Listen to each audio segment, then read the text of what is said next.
Good morning and good afternoon. It is great to have you with us. My name is Lauren Van Ham. I serve as the Climate Action Coordinator at the United Religions Initiative. And today you have joined us for a conversation and presentation about the path to resilience. We're going to hear from a few folks who are on the ground bringing resilience to their communities. And they are doing this with a focus on faith-based organizations and being able to bring the gifts that faith groups are and sharing that community-wide through things like backup power and cooling centers and things that all of us want to be experiencing more and more access to in a time when the climate crisis will be intensifying and changing in our communities. So first, I would just like to kind of ground us in this moment, and we are in the season of equinox. Just a couple of days ago, we were in that very balanced moment of sunlight and starlight, and it is not lost on me that that is happening seasonally, even as what we are experiencing globally is a time of imbalance. Today is World Water Day, and I brought with me some water for all of us to offer gratitude for. We know that too much water can look like flooding and cyclones. We know that not enough water can look like wind and forest fires. And so today, I hope that we might all send healing to the places that need it, that we might lift up our gratitude for the water, the sunlight, the soil, the other species that when in right balance, allow us to be on a path to resilience. Very briefly, if URI is new to you, I just want to share that we are an interfaith organization with over 1,000 groups called cooperation circles. And cooperation circles exist in more than 100 countries, uniting people across beliefs and cultures to create communities that really celebrate and create justice and peace. I'm seeing in the chat box that there is the option of some translation today, and I'm just wondering, with a show of hands, if you are someone who would appreciate Spanish translation, would you let us know, or would you raise your hand using the icon?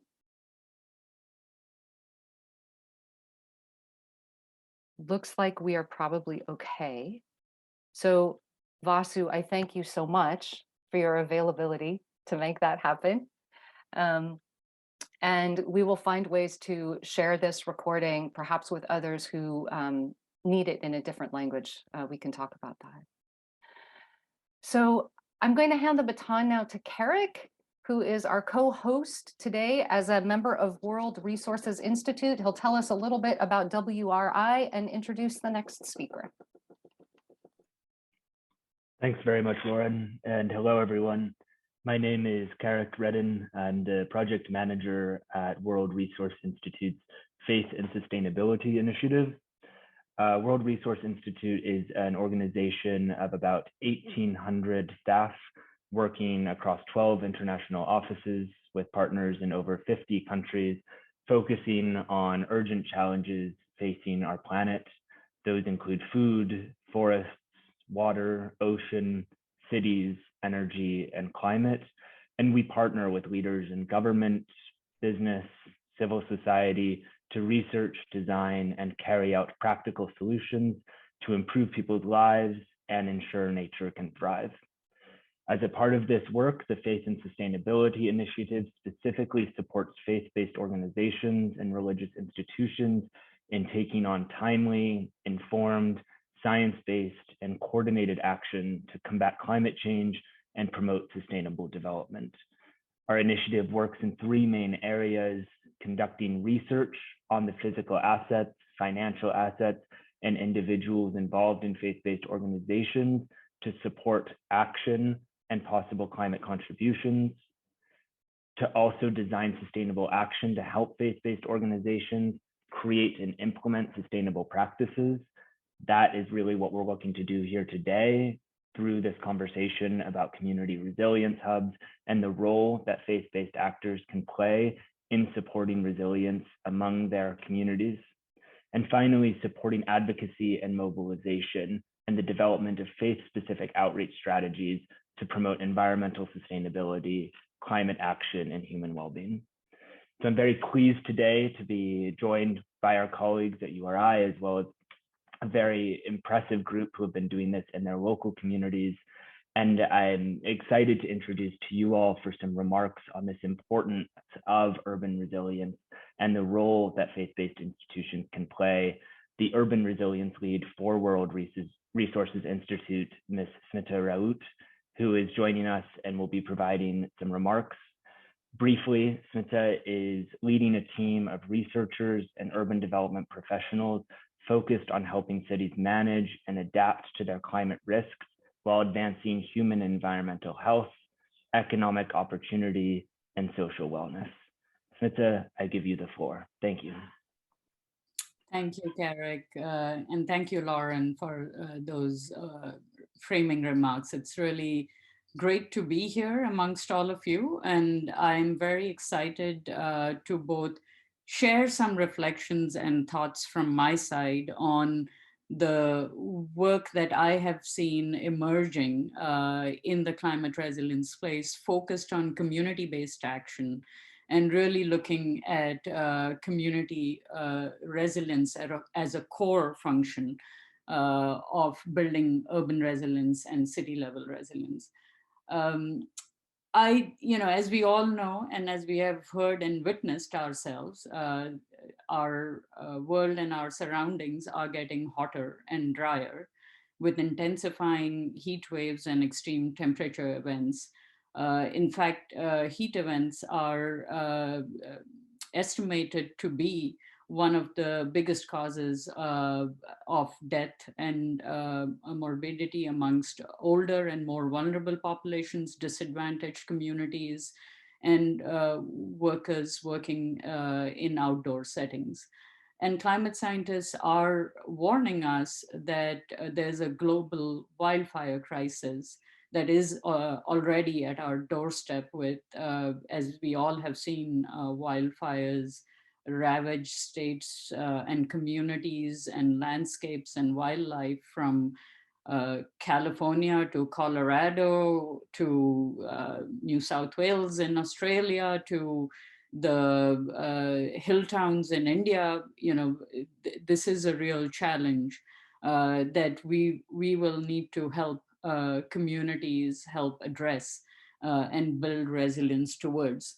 And while we are seeing this hotter and drier environment, we also know that we are seeing a wetter world where turbulent water cycles are really disrupting social, economic functioning of our societies. And with intensifying storm events, tidal surges, tsunamis, it's expected that some estimates and some studies suggest that these recurrent and intensifying flooding events could cost our global communities as many as $1 trillion per year in damages and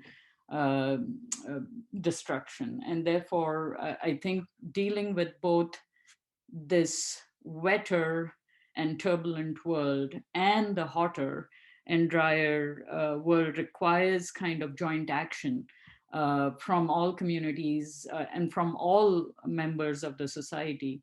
And often, responding to the needs of the most vulnerable through community-based action is the most effective way of doing this, because, we cannot just look at addressing the acute shocks. We have to, if we want to build long-term resilience, we really need to look at also addressing the chronic stresses that are, which include the socioeconomic vulnerabilities that communities faced, and especially the most vulnerable face, with living in underserved neighborhoods, poorly equipped with healthcare facilities, with lack of access to public transportation, and with low incomes to really cope with disruptions that are caused uh, due to some of the natural disasters that are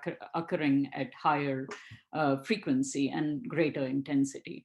So I think really in order to build urban resilience, we really need to look at this integrated approach of addressing both the underlying stresses and as well as adapting to the future shocks that are coming our way. And at WRI, we have done we of course work in this space, and we work with cities and community groups and in global agenda setting events. And we do feel that resilience needs to be built both at individual level, at the community level, and at the administrative of the or the city context.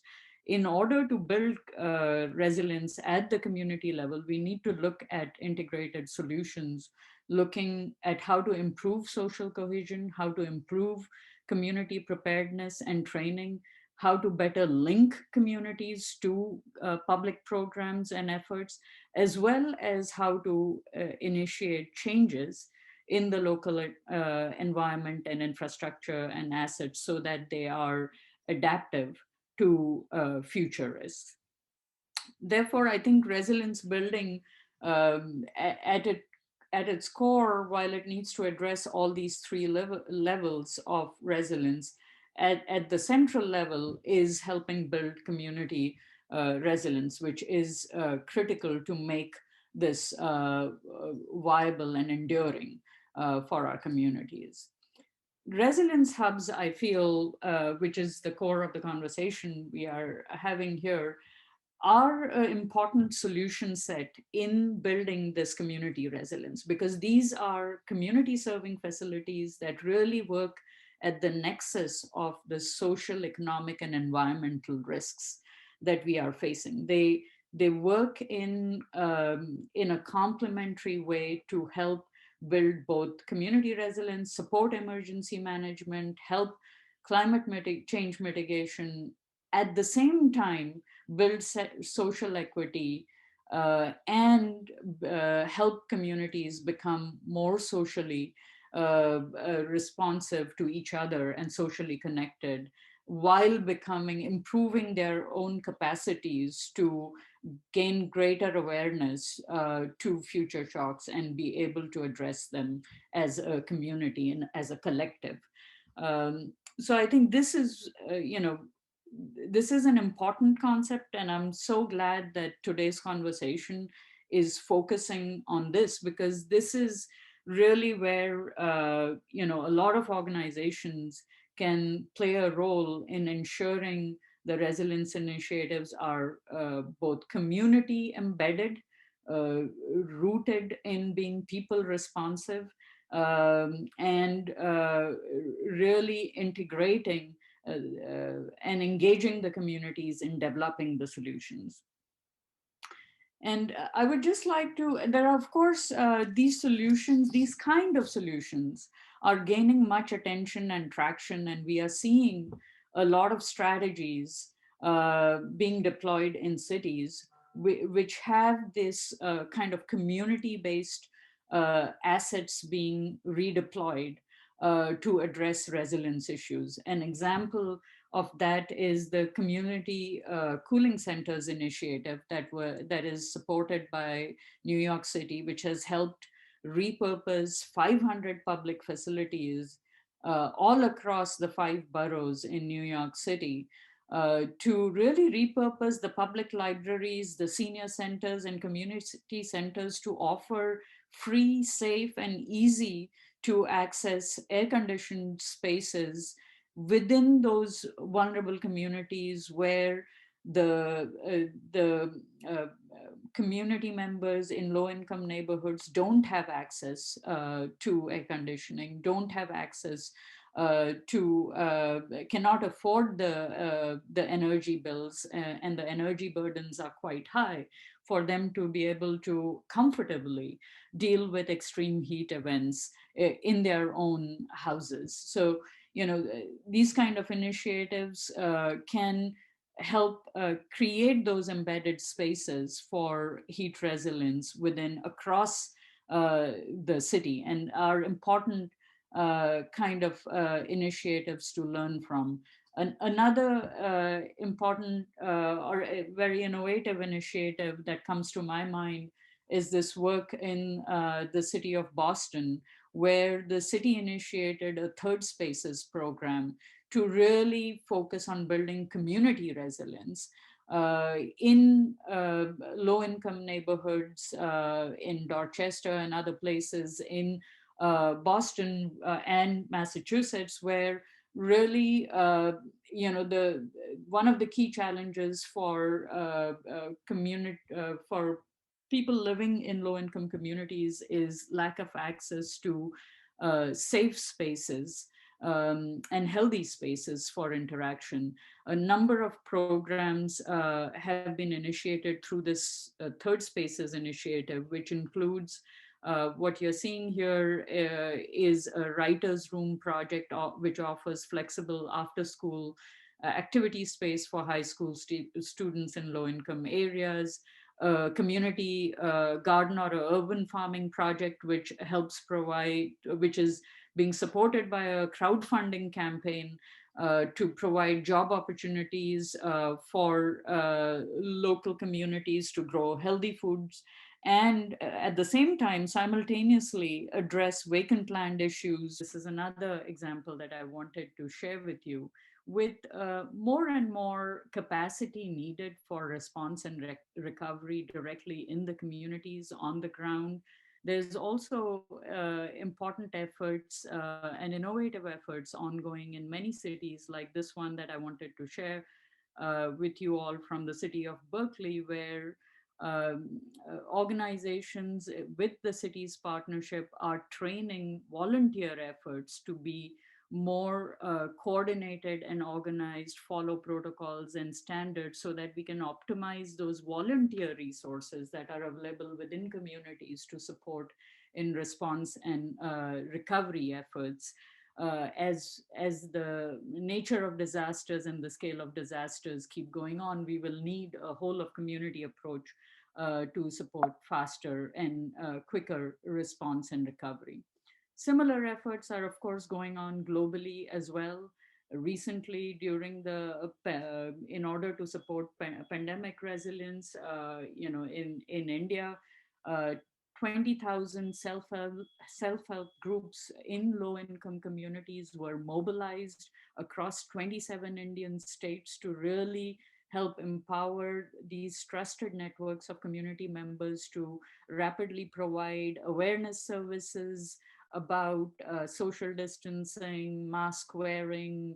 Even they even set up temporary community kitchens to serve communities in their localities to address the emerging needs as lockdowns and other efforts were made to restrict the spread of the disease.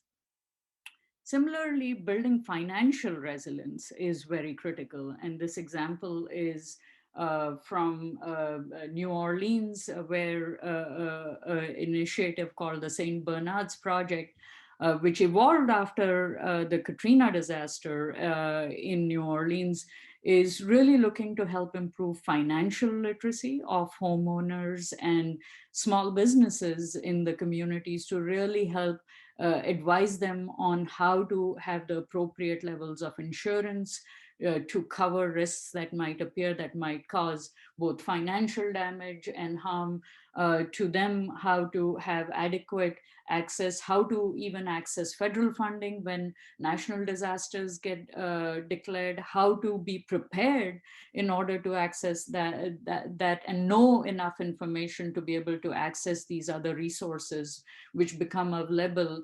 post-disaster scenarios, and really help support these kind of initiatives can help support recovery and reduce the rebuilding time and help communities get back on their feet post-disaster scenarios.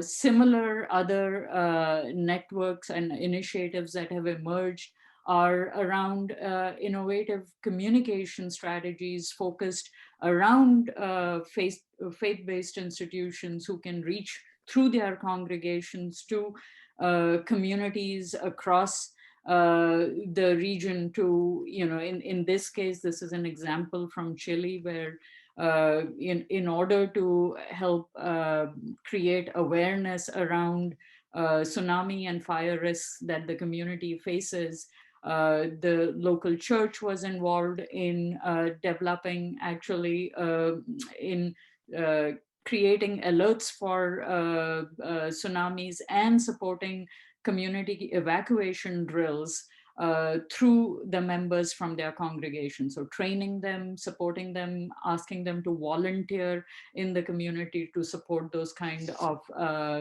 evacuation drills so that people are safely secured before the disaster hits. So a lot of these examples show the importance of faith-based institutions, also show the importance of locally led adaptation and response strategies where communities can themselves come together to support resilience building efforts, whether it's through local community centers being repurposed as cooling centers, as we saw in the case of New York City, or whether it's using vacant lots in communities to be repurposed for other needs, or as we saw in the case here of building financial resilience through literacy programs. These are many examples of what can be done to community-rooted initiatives in building resilience. I'm happy to share this and be part of the discussion to learn from other speakers as well as things that they have been initiating and supporting to address resilience in their local communities. Thank you. Thank you so much, Smita. Thank you. And we want to hear from some of those other stories specifically now. So first up is the Reverend Katie Sexton Wood, who is the Executive Director at Arizona Faith Network. Katie, please share with us. Yes, well, good morning from Arizona. It is such a joy to be with you all here today. I'm going to share a little bit about how we put into action what Smita just shared, all of these beautiful and wonderful ideas. So here in Arizona, Arizona Faith Network has opened cooling centers. As many of you know already, we were first founded in the 40s as the Council of Churches, and we've moved into interfaith. So we reach about 4,000 individuals throughout the state of Arizona. And Arizona is a really gorgeous place to live. We see the pictures all the time of the red rocks of Sedona, of Antelope Canyon, which is here, of the Grand Canyon, and of beautiful downtown Phoenix and throughout the state. But it is a desert. And so we here in Arizona experience some of the highest heats throughout the country. And so in 2020, in response to rising temperatures and the needs of the most vulnerable in our community, Arizona Faith Network launched an initiative to help establish cooling centers and hydration stations in faith-based houses of worship throughout Maricopa County. In 2020, we experienced some of the hottest temperatures on record in Arizona. Maricopa County experienced 53 days of temperatures above 110 degrees and 145 days of of over 100 degrees. The month of August 2020 was the hottest month on record in Maricopa County.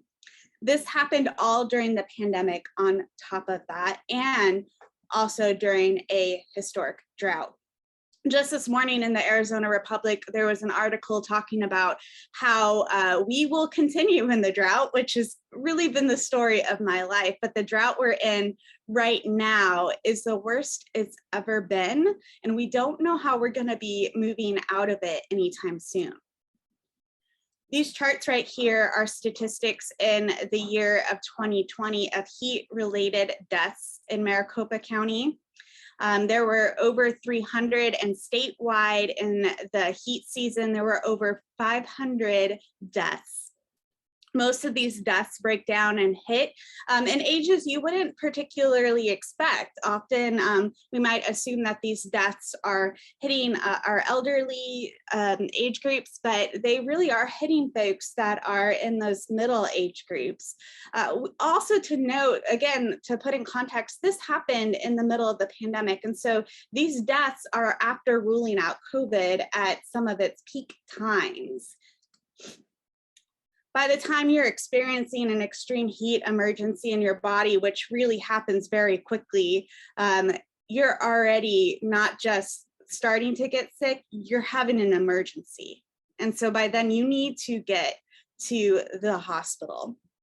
So in partnership with Arizona State University, local nonprofits, and our faith-based organizations, as well as the Maricopa Association of Governments, we went through our partner list in 2020 after receiving a phone call to tell us our usual 90 cooling centers that we have throughout the valley were closed down because of the pandemic, because they were predominantly in government buildings. So in the summer of 2020, we only had 9 cooling centers opened in the hottest summer on record. In thinking of how the community could address this, we received a call from ASU, and they said, we are trying to think of, who has a lot of space in communities, and we thought faith communities. One thing that a lot of our partners have is space to do some good. And so we place these cooling centers strategically with heat vulnerable residents. We used a map developed by the urban heat professors at Arizona State University to figure out where our communities would be the most impacted. We used data points such as utilities that had been shut off. Our utilities are partners in this. We used other data points like income and poverty levels and other things that make you more at risk in terms of extreme heat. Like if you live in a mobile home, for example, you're way more likely to experience higher temperatures of heat. Through our network, which has been around since the 40s and is really interconnected, we were able to play a really unique role as communities of faith. We were able to bridge the resources, and having that central bridge between nonprofits, cities, and faith-based institutions was key to help direct resources to the locations where they were needed the most.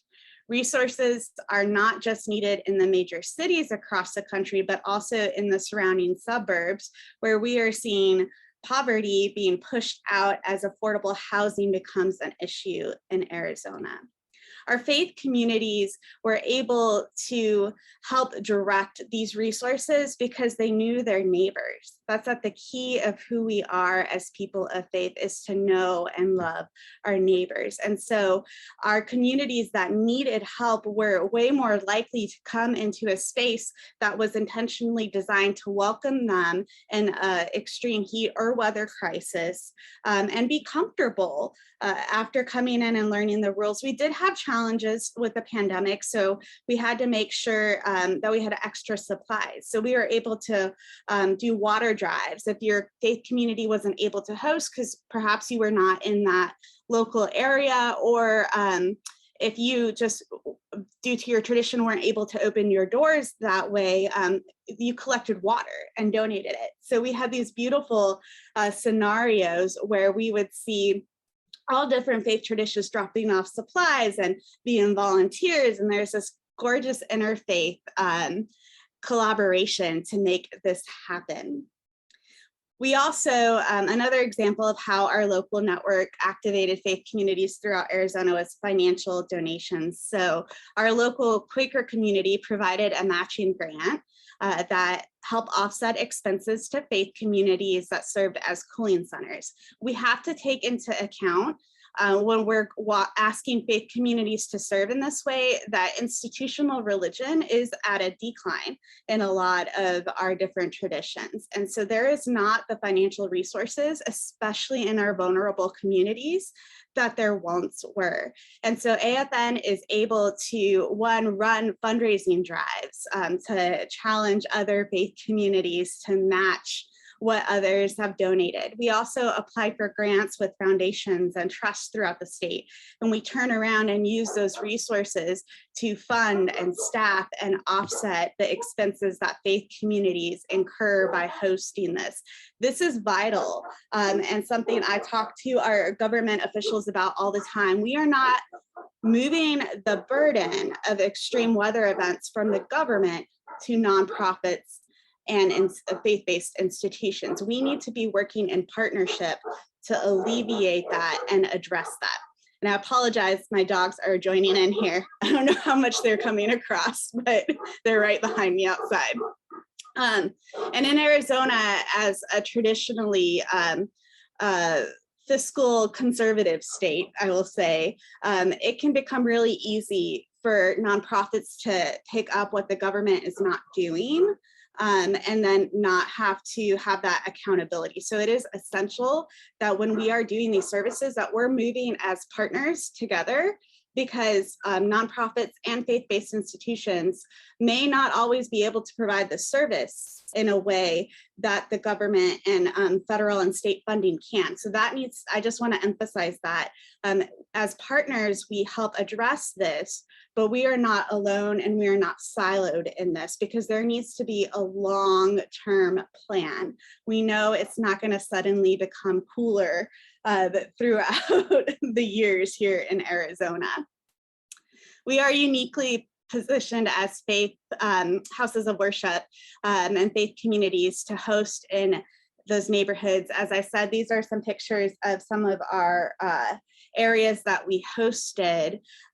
We are able to already know who our partners are, who our resources are as we move through and address these communal needs. We also have the theological and moral duty, like calling and proclamation in our traditions to do this work. So it really is a win-win in that we are able to help serve our neighbors and help our communities and live out our faith in action at the same time. Due to, you probably saw pictures of Shiravasu Bandhu in there who worked at some of our cooling centers, and he was essential here in Arizona to make sure that everything we offered in terms of resources was provided in both Spanish and English, so it was accessible to our local communities. Our extreme heat season here in Arizona runs from May to September, so it's not just a little blip on the calendar. We really have a challenge on our hands, and as our climate continues to change, we keep getting warmer and warmer and warmer. We have already seen our 90-degree plus day here in Arizona, and we know that with the challenge of COVID, we are continuing to face those challenges as well. We're also coupling that with an affordable housing crisis like we have never seen before in the history of Arizona. The latest numbers were released where we have over 9,000 people experiencing homelessness just in our county. With that, we are also one of the prime areas that is receiving refugees and doing the great work of that, but we don't have any affordable housing, which means we are seeing more and more and more people coming to Maricopa County as we are in a drought, as we are experiencing extreme heat, and as we don't have places for folks to live. It is a real challenge, and it allows our faith communities to be put in this situation to rise up and live out their values and meet the challenge of our times. I do agree with what we've heard already today, that our faith communities can provide not only emergency shelter, but can be an ongoing voice through our traditions teachings for climate resilience and safety and health. Thank you. Thank you, Katie, and for all of the great work that's happening at the Arizona Faith Network. We're going to turn now to Minnesota, and I would like Whitney Terrell, the Environmental Justice Manager of Minnesota Interfaith Power and Light, to share what's happening there. Hi, good afternoon from Minnesota, or almost afternoon. It's a pleasure to be with you all just to share a little bit about what we've been doing in Minnesota. Part of the charge for Minnesota Interfaith Power and Light is to work with communities of faith, spirituality, or consciousness, or sometimes even people who are just want to participate of no tradition at all, who would like to be involved in the movement. And so bringing all of these different congregations or communities together, often just represented by individual consciousness, is such a pleasure to learn about what motivates people. And we also kind of operate in this model of thinking about the spiritual, the practical, and the systemic. And the spiritual is also spiritual relational. So working on solar is something that's very important to us. And part of that, sorry, my son is, we have had a wonderful day, lots of things to balance today. But when I think about our work in trying to make sure that the practical is moving forward in our movement, solar is a great example of that. There's so much in just thinking about energy justice and energy democracy alone that relates to resiliency in communities, both climate resiliency and also economic resiliency. It's so critical. So we've been really fortunate to help both congregations have their own solar, but also to work in partnership to establish community solar. So we have a track record, for example, of bringing together a mosque and a church together to co-finance a community solar array that's on top of the church, and that has allowed many people to subscribe. Bringing them all together has created an example or a model that has helped people for really establish a track record, especially in North Minneapolis and in Minnesota, a community that has historically been underserved, and also that bears a huge burden of pollution, to also start to have some options for where our energy is coming from. There's since been other projects with our collaborators. We have a Just Solar Coalition, which brings together MNIPL, and then some of our other local nonprofit organizations who have a similar commitment to inclusive financing for solar, where there are no credit checks. We want people to have access to this energy. And so within that coalition, it's not specifically faith-based, but we are kind of representing that lens so that we're able to kind of take our relationships, which are broad, that are focused on other commons, and then bringing them together to connect to solar. The project I wanted to highlight today in particular is about Liberty Community Church. They're an outstanding project that is, as a congregation, they're part of the Presbyterian Church. They're one of the first and only African-American led Presbyterian church in Minnesota. They have a track record of being about service. For example, they gave up one of their church locations to move into another location because that location is better to serve the community. So in transitioning from one location to another, they were able to now have two locations where they're able to have solar while also meeting really complex needs for the community. As an example, they were able to move back a few blocks, but the location where they originally were now helps people who might have women and young men or others who might have been involved in the sex trade in that neighborhood are able to come and get service and actually change their lives. They had a beautiful team come and design the space so that it's open to community events and other things. So they really are, if you ever get a chance to go, you will see that this is a space that's designed to heal the community. And so working with them to hear their story about their building, and then to see that they're taking it to a holistic level and thinking about their energy was just really beautiful. So I'd like to share with you a brief video so that you can see resiliency in our work really comes through strong relationships. We've since like been back and stayed in touch with them. So we have this very like circular model of relationships. We want to do practical things that advance the climate, but that are also deeply rooted in like how people are actually feeling about their life, their morals, their values, and that moral leadership. And I think you'll hear it in this video. So I hope this helps offer another example of resiliency from Minnesota, and apologies for the interruptions from my family. It's spring break and I am a mom. So thank you for that. And thank you for the time to be here. I'm going to share that video now.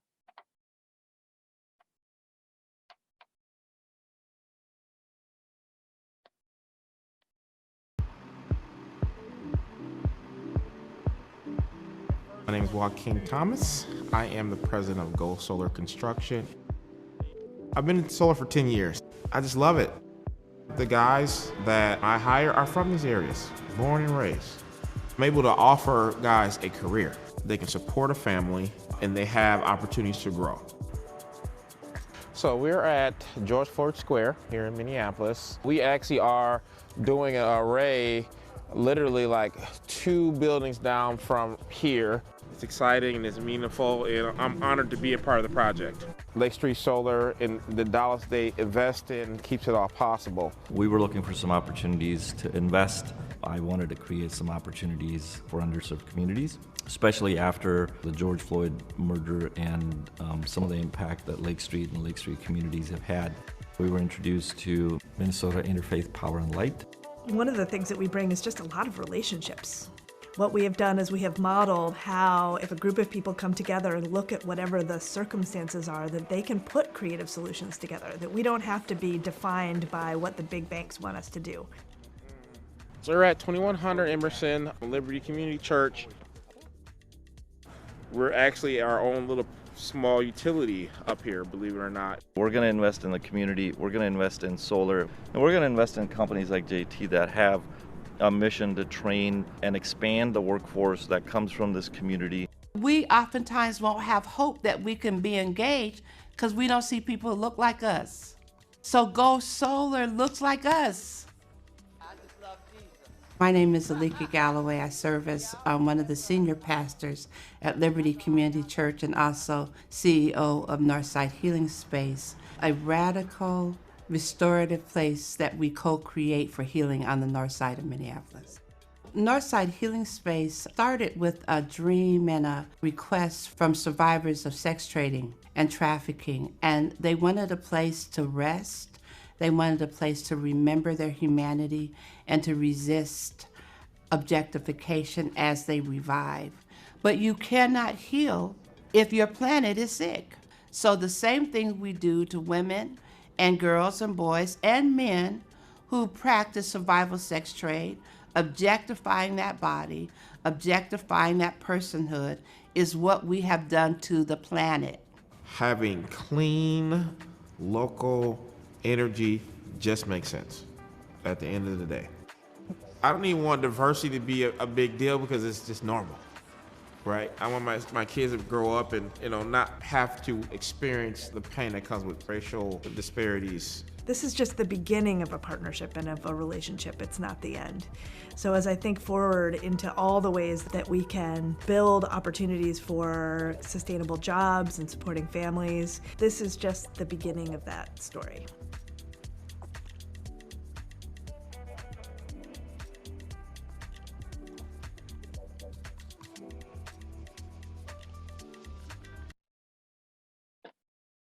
So I hope that gave you a sense of the work that we're doing in Minnesota, and also the ways that we have tried to use a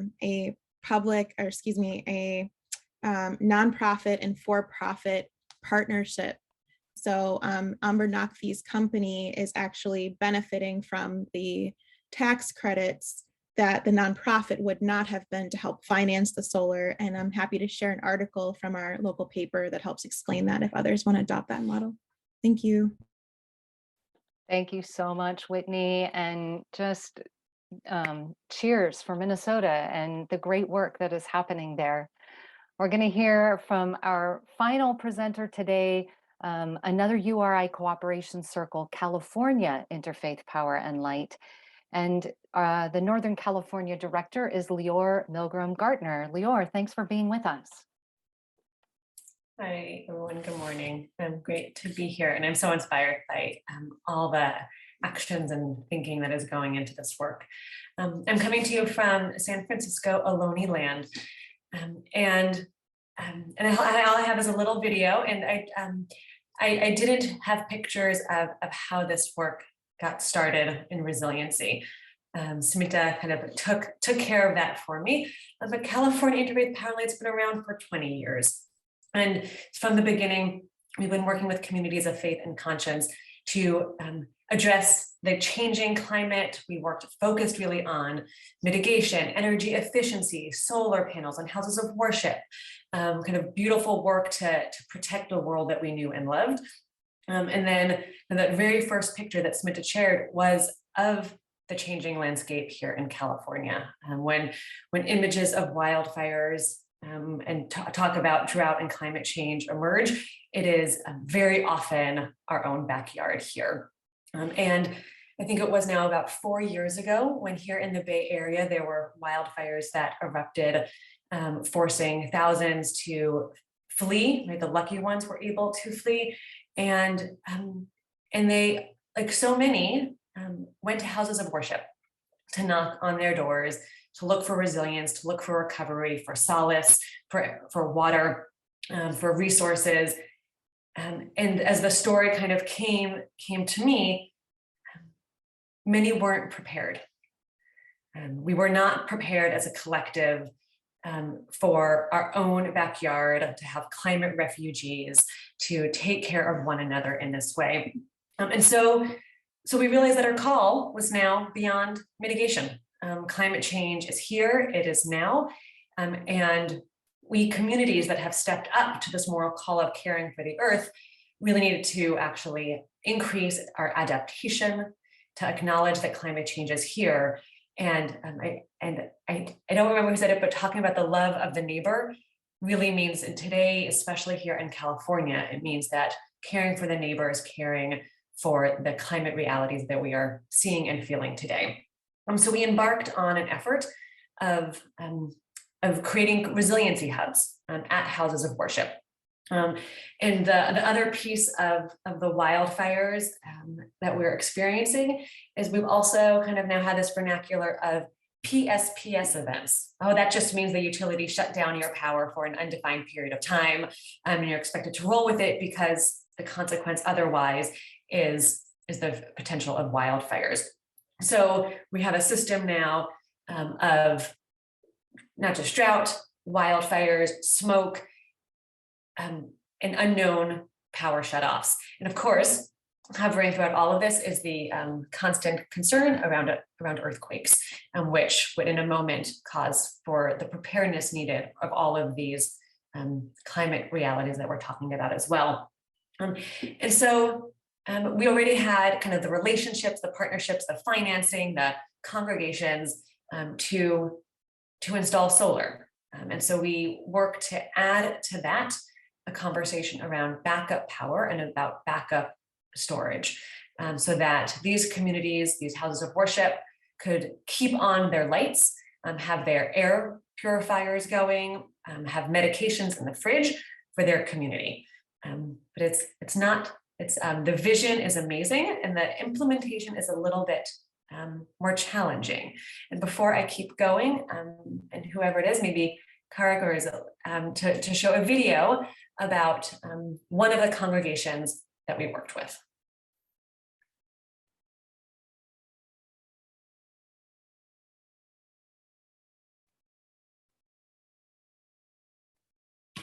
I think we are not hearing, so I think Karak, you need to unmute yourself actually for the video to come through, for the sound of the video to come through. Sure. I've learned that the hard way. Let's try again.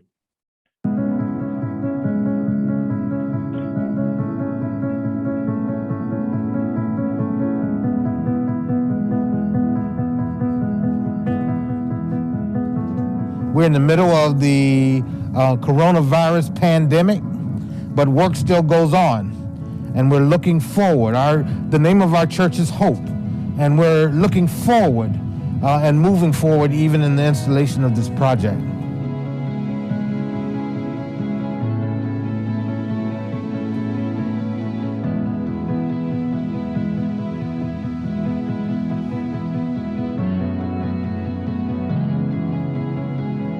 From my perspective, this effort to just use the power of the sun is defending God's creation. We're leading our whole community into the use of alternative fuels.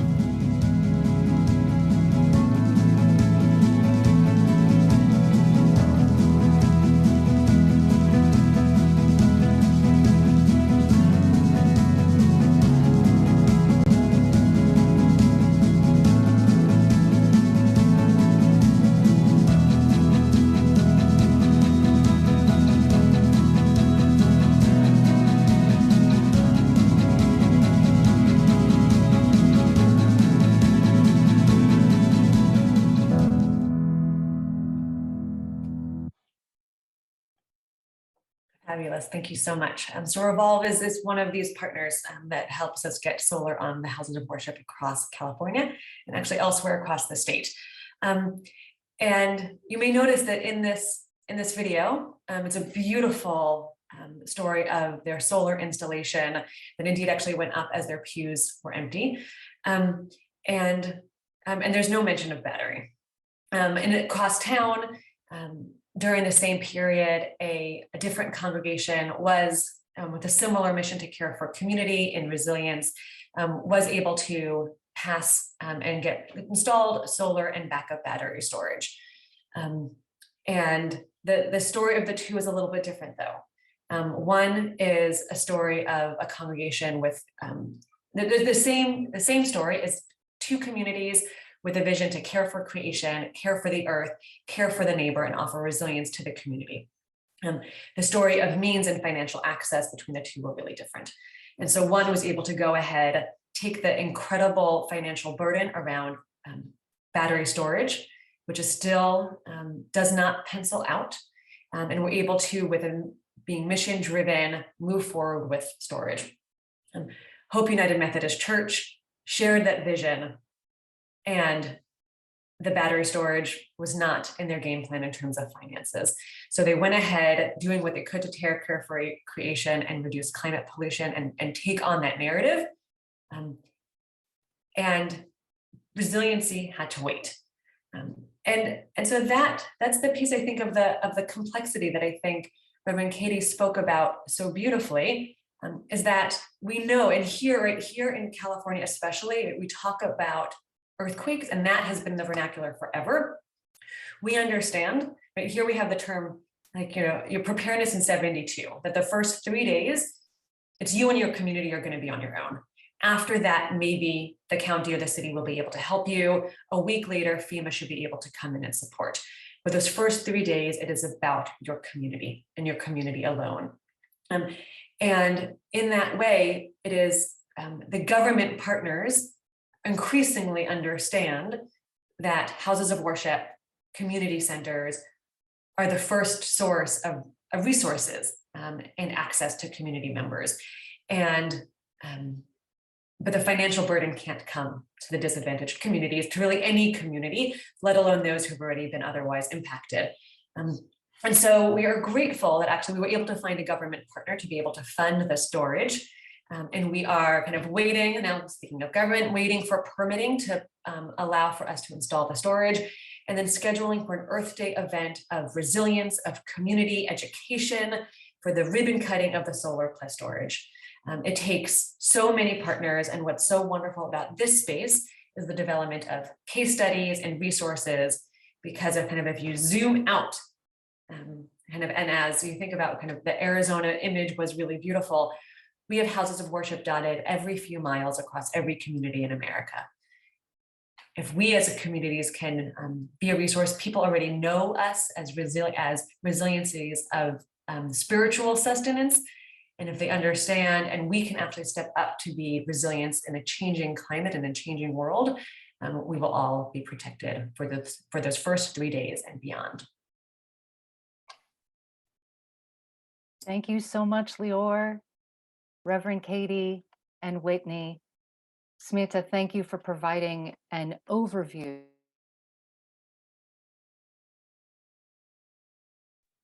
You're So sorry, everyone. I just want to thank Lior, Reverend Katie, Whitney, for these on the ground, living, breathing examples of what is possible. Smita, thank you for the photos and for helping us see resilience from so many different angles of what is possible and what is needed. I'm